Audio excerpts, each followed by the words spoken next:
Pag nagkaisa, no, ah, may magagawang malaki. Pag nagkaisa, mayroong blessing. Kaya nga yung yung unity team, nung pagsabing unity team, di ba, nag-unite. Nanalo sila eh.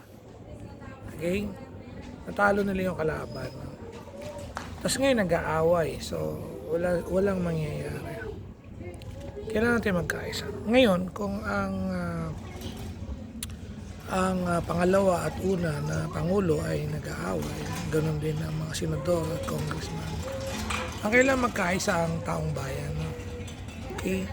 Yung mga anak ng Diyos, magkaisang manalangin.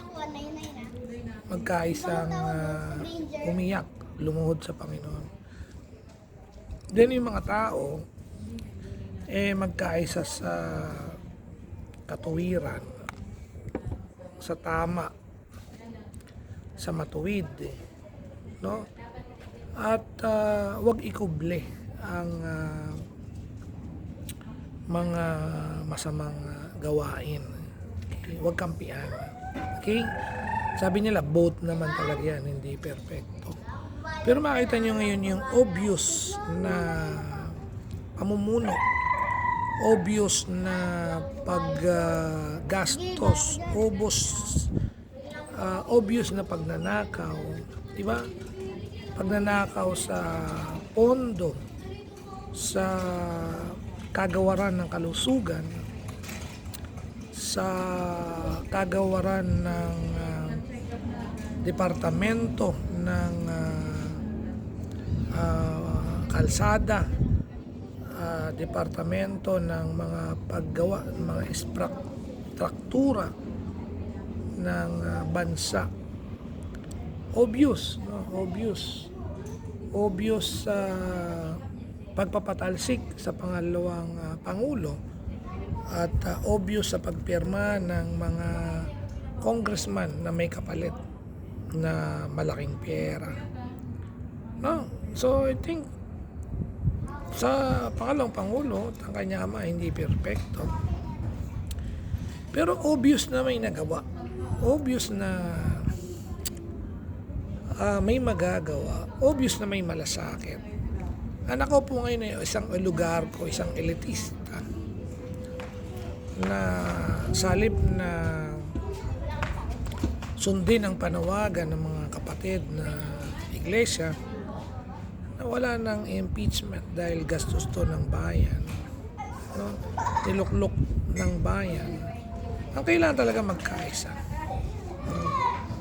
Pero kung ang bansa natin, ang Pangulo at ang pangalawang Pangulo ay hindi na magkaisa at mga kongresista, doon din mga senador, pupulutin tayo sa kangkungan, pupulutin ang bansang ito sa kawalan, pupulutin ang bansang ito sa kahirapan, karukhaan, kaguluhan. So once for all, dapat magkaisa ang mga mamamayan at piliin ang tamang desisyon, piliin ang makatuwiran, piliin ang may malasakit, piliin ang nagmamahal na totoo. Okay? Huwag ang oligarko at mga elitista. Huwag ang mga trapo na matagal na nakaupo, mga artista na nagpapayaman sa sarili nila.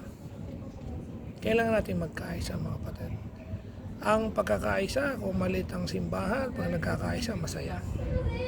No, hindi sila matitinag. Ang isang kantahan, pag nagkakaisa sila sa kanilang mga boses, maganda pakinggan. Isang pamilya, nagkakaisa. May pagkakaunawan, walang away. Dumadalo yung kapayapaan, pagpapala, at katiwasayan. Pagka ang mga trabahador ay nagkaisang magtrabaho, iangat ang kumpanya na kanilang pinagtatrabahuan, maganda ang daloy at takbo ng trabaho at benepisyo. Ang pagkakaisa sa isang samahan ay nagdulot ng magandang resulta at ito ay lumalago. So kailangan natin magkaisa mga kapatid. Mali na nag-aaway-away.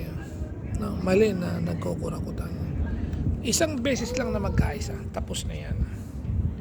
At humawak ang kamay na bakal sa katuwiran. No? Kaysa malambot na kamay sa ikauubos ng kaban ng bayan. Hindi po natin kailangan yun. So kailangan magkaisang mananampalataya. May pag-asang bansa natin.